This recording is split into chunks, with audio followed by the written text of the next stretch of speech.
ఇవాళ మా అమ్మ స్టైల్లో మరో రెసిపీ. ఫస్ట్ ఒక గిన్నెలోకి శనగపిండి తీసుకోవాలి. పిండిలోకి కారం, టేస్ట్కి సరిపడా ఉప్పు, కొద్దిగా వంట సోడా, అలాగే ఇందులోకి కొద్దిగా అల్లం వెల్లుల్లి పేస్ట్ కూడా వేసుకోవాలి. ఇప్పుడు ఈ పిండి అంతా మంచిగా కలుపుకోవాలి. ఇప్పుడు ఈ పిండిలోకి నీళ్ళని పోసుకుంటూ పల్చగా కలుపుకోవాలి. మిర్చి మంచిగా రావాలంటే పిండిని ఈ విధంగా కలుపుకోవాలి. ఈ విధంగా ఉండాలి. ఒక మిరపకాయ తీసుకొని కొనలు ఇట్లా తుంచేసేయాల. ఈ మధ్యలో చెంచాతోటి కానీ శాక్తోటి కానీ ఇట్లా మధ్యలో గీరి దీంట్లో గింజలన్నీ ఇలా తీసేసుకోవాలి. సో ఈ విధంగా మిరపకాయలన్నిటిని కట్ చేసుకొని మధ్యలో నుంచి గింజలన్నీ తీసి పక్కన పెట్టుకోవాలన్నమాట. ఇప్పుడు ఒక గిన్నెలోకి కొద్దిగా చాట్ మసాలా, కొద్దిగా ఉప్పుని వేసుకోవాలి.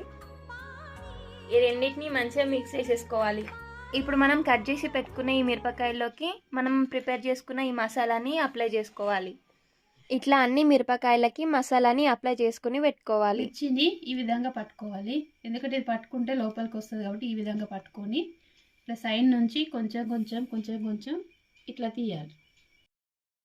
ఇట్లా ఒక్కొక్క మిర్చిని తీసుకుంటూ వేడివేడి నూనెలోకి వేసుకోవాలి. మిర్చిలని కడాయిలో వేసుకున్న తర్వాత ఒక 2 నిమిషాల పాటు అలాగే ఉంచి మిర్చిలని ఇంకో వైపుకి టర్న్ చేసుకోవాలి. ఈ విధంగా మిర్చిలని 2 వైపులకి టర్న్ చేసుకుంటూ కాల్చుకోవాలి. ఇలా ఇంకో వైపు టర్న్ చేసుకున్న తర్వాత మరో 2 నిమిషాలు ఉంచుకొని నూనెలో మంచిగా వేగనివ్వాలి. ఇలా ఇంకో వైపుకి తిరగేసుకుని కడాయిలో నుండి తీసేసుకుంటే వేడివేడి మిరపకాయ బజ్జీలు రెడీ అయిపోయినట్టే.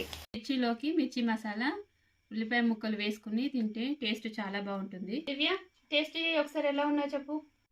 టేస్ట్ అయితే సూపర్గా ఉంది. అండ్ మిర్చి కూడా లావుగా వచ్చింది. ఒకసారి మీరు కూడా ట్రై చేసి ఎలా వచ్చిందో చెప్పండి.